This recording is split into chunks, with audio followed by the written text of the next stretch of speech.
Hello, I am Mary Cole with Good Story Company. Today we are talking about moralizing in books, one of my favorite topics. So I deal with this primarily with picture books. Everybody gets a really good idea for a picture book every once in a while, and they think, oh, there's something that I need this child to know. That is not a great position to start with when you are writing a picture book, unfortunately.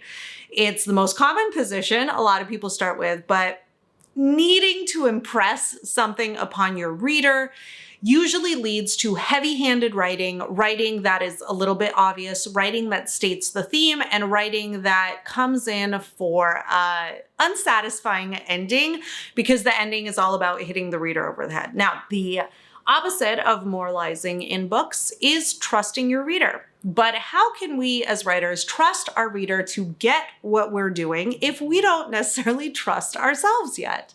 This is a big question, and I think this is why so many books get really heavy-handed when it comes to stuff that matters. Of course, the stuff that matters is your theme, if you're writing a book for older readers, or the outright message of your book if you're writing for younger readers. I would like to impress upon you that readers are much more capable of discovering what you mean than a lot of writers give them credit for.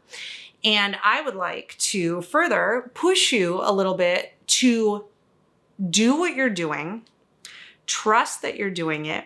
And then reading is an interactive process, right? You put the words on the page, but the story is actually then created in the reader's imagination. Then you pass the baton to the reader, who is great at their job because they are a reader. They have the title of reader. And let them take your story the rest of the way home, because your story is not complete just as a manuscript on your computer.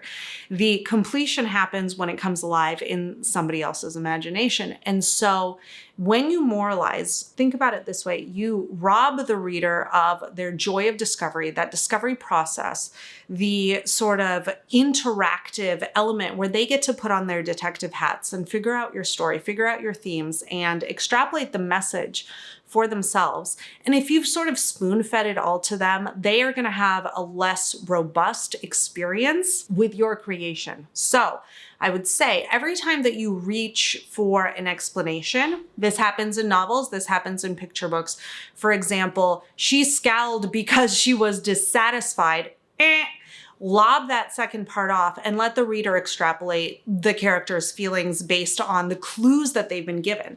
Avoid any impetus that you have to explain what you're doing. This is especially important when it comes to theme, to the message, to the very end of the book. And when we think about moralizing in books for our youngest readers, you have to keep in mind the experience that your preschoolers, your elementary school kids, your toddlers have all day, every day.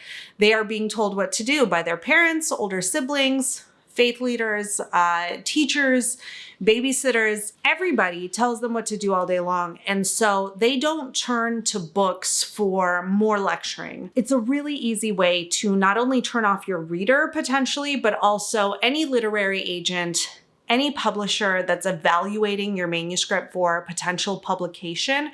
If they see you say something along the lines of, "And Jenny learned that sharing is caring," that's going to be a big red flag for your manuscript, because it tells them you may not trust yourself to do what you've set out to do. You certainly don't trust your reader.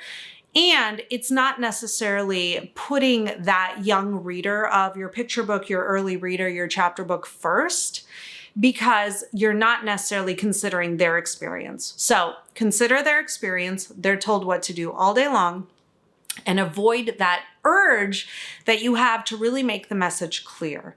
Your writing will be more open to interpretation, but that's how it's supposed to be when we want to really engage our reader. So in any category, for any audience, for any age, I would really, really encourage you to think twice before you moralize in your book or before you explain what you're doing.